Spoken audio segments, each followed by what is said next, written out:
रस्मों और रिवाजों का मुल्क है। यहाँ की तहजीब और सकाफत मुख्तलिफ मजहबों में एक खास बात है। भाईचारे और गंगा जमनी तहजीब की मिसाल इस मुल्क में सभी रस्मों और रिवायतों के जश्न को बड़े ही जोशो खरोश के साथ मनाया जाता है। और अगर जिक्र शादी का किया जाए तो उसकी बात ही अलग है।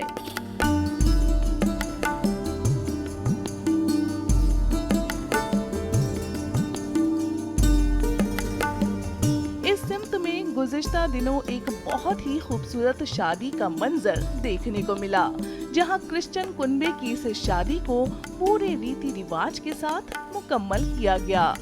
गॉसनर इवेंजेलिकल लूथरन चर्च की इस शादी की रौनक और मस्ती देखते ही बनती है।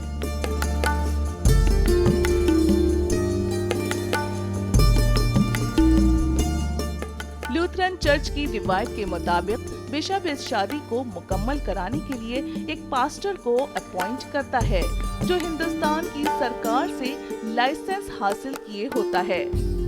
हमारे आदिवासी समाज कहेंगे जिसमें लूथरन लोग ज़्यादा हैं, तो उसमें ये भी होता है कि हमारे परंपरा में जो डॉरी जो होता है वो सब नहीं है, कुछ भी नहीं है।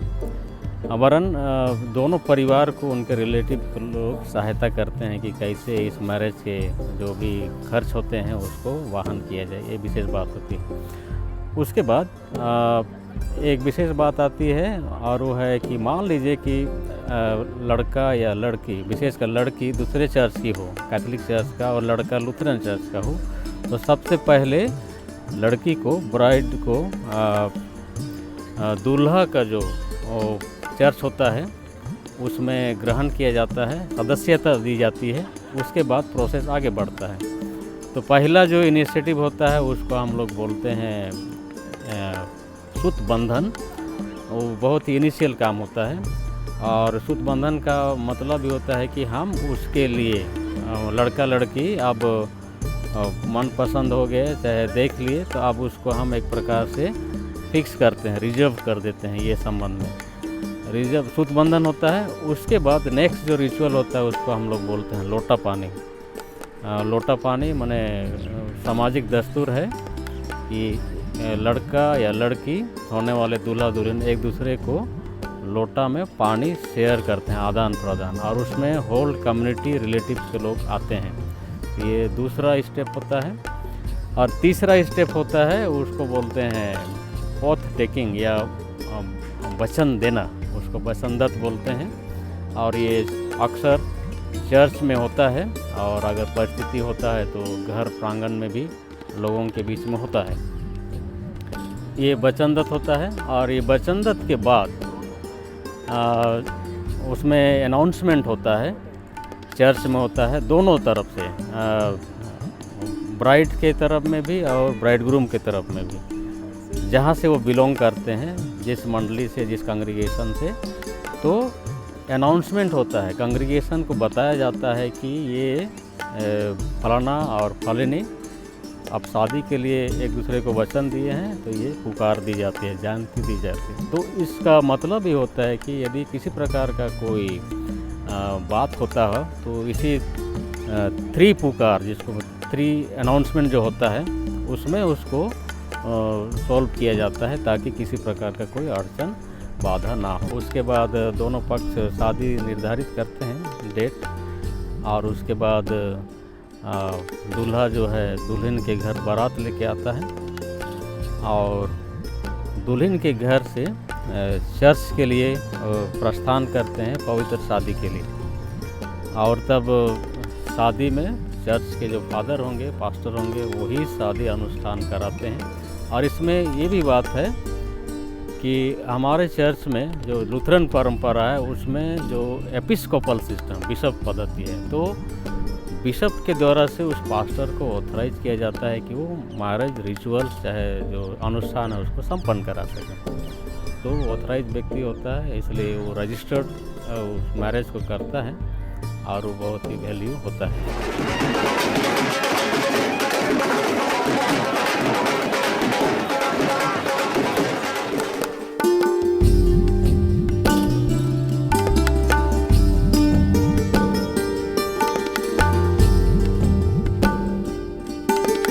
शादी के दरमियान मैरिज में जो शादी होता है तो इसमें प्रोसेशन होता है चर्च गेट में, और इसमें जो पादरी शादी संपन्न कराएंगे वो वर और वधू को, दूल्हा दुल्हन को वेदी की ओर प्रस्थान करके अगुवाई करके ले जाते हैं, और तब वहाँ से एक पवित्र आराधना होती है और क्वायर होता है और बहुत सारे लोग, दोनों पक्षों के लोग होते हैं, और उसमें शादी संपन्न कराया जाता है। और एक अच्छा मैसेज भी होता है शादी संबंधित, और ये बहुत ही महत्वपूर्ण होता है। चर्च के गेट से प्रोसेशन की शुरुआत होती है और पास्टर दूल्हा दुल्हन को शादी की वेदी की तरफ ले जाता है, जहां क्वायर के साथ पवित्र आराधना की शुरुआत होती है।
एक अनुष्ठान होता है अंगूठी रिंग पहनाने का, और वो मैरिज को कंफर्म करने के लिए होता है, वो सिंबल, हाँ, सिंबल के रूप में। और उसको जो शादी संपन्न कराएंगे वही पास्टर या पुरोहित या फादर उसको संस्कार करते हैं, और उसके बाद उसको दोनों को देते हैं, और वो आपस में एक दूसरे का एक दूसरे को अंगूठी पहनाते हैं।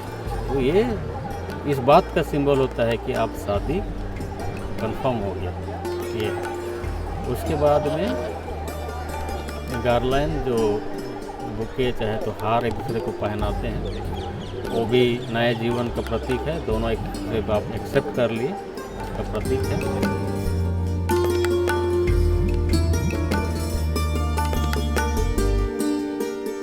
इस शादी के मुताबिक दूल्हा और दुल्हन पहले ओथ दोहराते हैं और फिर अपनी विवाह वाचा को मजबूत करने के लिए आपस में अंगूठी पहनाते हैं। ये अंगूठी दूल्हे की तरफ से होती है, जिसे पास्टर बाइबल के ऊपर रखकर अभिषेक करते हैं।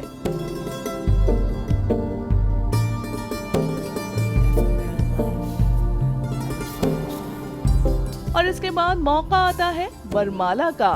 दोनों एक दूसरे को वरमाला पहनाकर इस बात का अहद करते हैं कि दोनों एक दूसरे का जिंदगी भर साथ निभाएंगे। तो उसके बाद में रजिस्ट्रेशन होता है, जिसमें लड़का पक्ष की ओर से 2 गवाह जरूरी होते हैं, जो एल्डर्स, और लड़की पक्ष से 1 गवाह, और उनका ये सर्टिफिकेट बनता है। और ये क्रिश्चियन मैरिज एक्ट के तहत ये सब प्रावधान है, जिसके द्वारा से ये प्रोसेस अपनाई जाती है। उसके बाद शादी संपन्न होने के बाद में रिसेप्शन बोलते हैं, घर से बाहर निकलते हैं और लोग तो इस नए जीवन का बधाई वर वधू को, ब्राइड एंड ब्राइडग्रूम को देते हैं। और तब उसके बाद में परिवार की ओर से जो व्यवस्था होती है एक फीस्ट का, मैरिज फीस्ट का, उसमें सभी को संभागी होते हैं। कभी कभी ये होता है कि ब्राइड पक्ष में अलग रिसेप्शन प्रोग्राम होता है, ब्राइड ग्रूम में अलग होता है, लेकिन अभी ट्रेंड चला है कि दोनों पक्ष एक जगह कंबाइंड प्रोग्राम करते हैं, ताकि लोगों को समय बचे और बहुत सारे चीज़ों की बचत भी हो। तो ये अभी एक ट्रेंड चला है और ये बहुत अच्छा है। शादी की वेदी पर इन रस्मों को निभाने के बाद शादी का रजिस्ट्रेशन होता है। दूल्हा दुल्हन चर्च में रखे रजिस्टर में अपने दस्तखत करते हैं।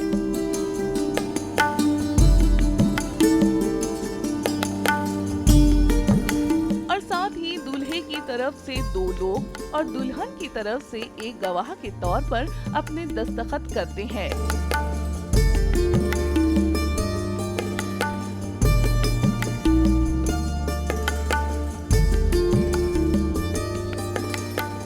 इसके साथ ही एक मैरिज सर्टिफिकेट इशू किया जाता है, जिसकी कॉपी चर्च में रखी जाती है और एक रजिस्ट्रार ऑफ मैरिज के ऑफिस भेजी जाती है और एक शादीशुदा जोड़े के पास रहती है। रजिस्ट्रेशन के दौरान चर्च की साक्षी वाड़ी में से गीत पुस्तिका से गीत गाए जाते हैं।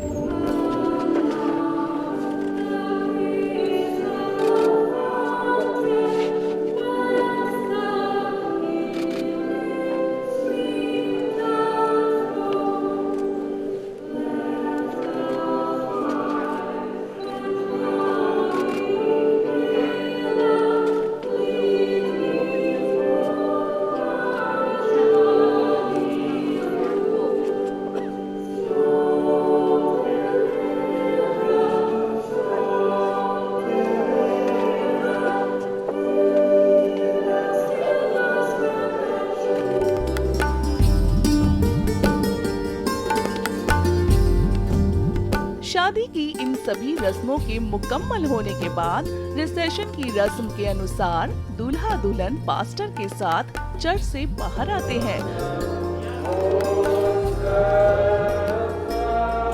और सभी लोग दोनों को नई जिंदगी की शुरुआत की मुबारकबाद पेश करते हैं।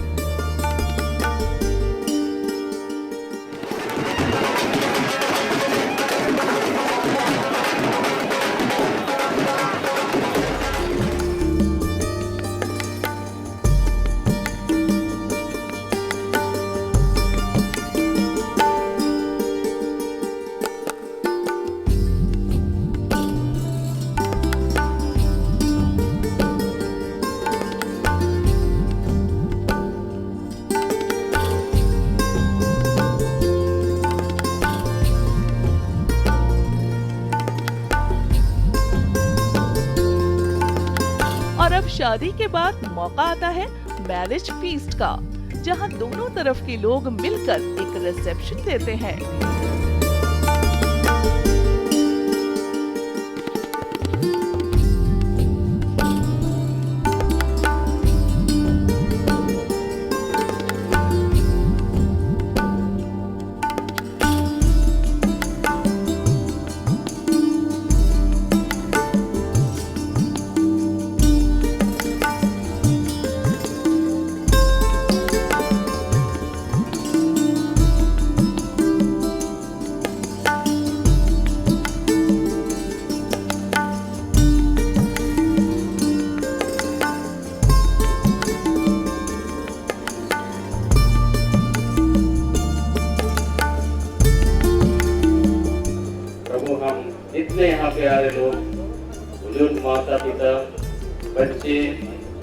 बेटे बेटियां और सभी कुल्लू परिवार और बेटे परिवार के सुख चिंतक होकर के हम दुल्हा और दुल्हन को अपने मन हृदय की गहराई से शुभकामना देने के लिए इस समय आए हैं। उससे प्रार्थना करते हैं कि हमारी शुभकामनाएं और निवेदन उसे ग्रहण होने पाए, ताकि नए वर वधू को आपकी आशीष मिले और बहुतायत मिले, व्यक्तिगत पारिवारिक जीवन के लिए वो बातें काम में आने पाए। सारी महिमा प्रभु आपको हम देते हैं। प्रार्थना यीशु नाम में सुंदर दया से ग्रहण करें। आमीन।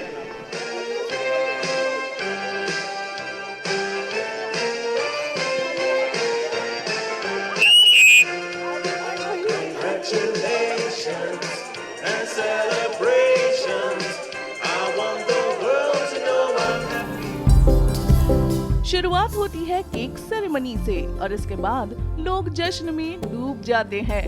खाना पीना, मस्ती, डांस, खास तौर पर छोटा नागपुरी डांस जो झारखंड के खड़िया ट्राइब्स का ट्रेडिशनल डांस है, जिसका मंजर देखने ही लायक होता है।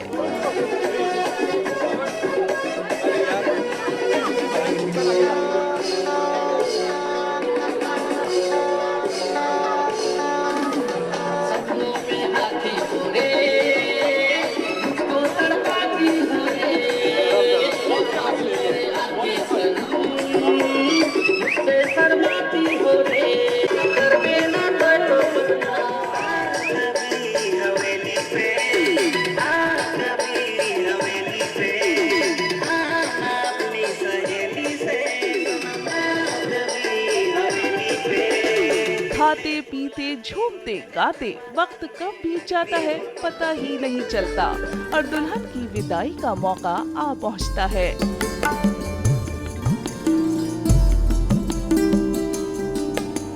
ये रस्मो रिवाज, ये मस्ती, ये जश्न और खुशी के मौके और पूरे रीति रिवाजों के साथ इनकी अदायगी, यही पहचान है हिंदुस्तान की सरजमीन की।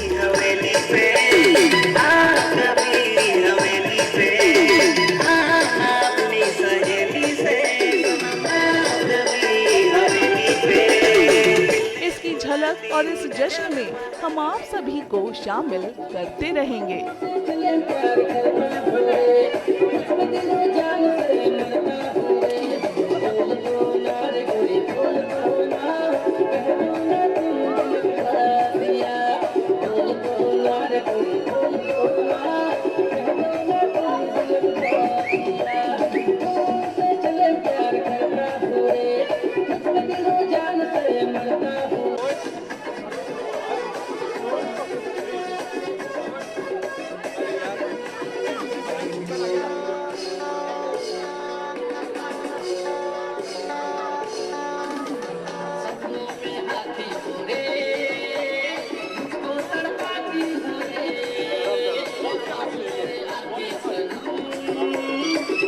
शर्माती हो रे।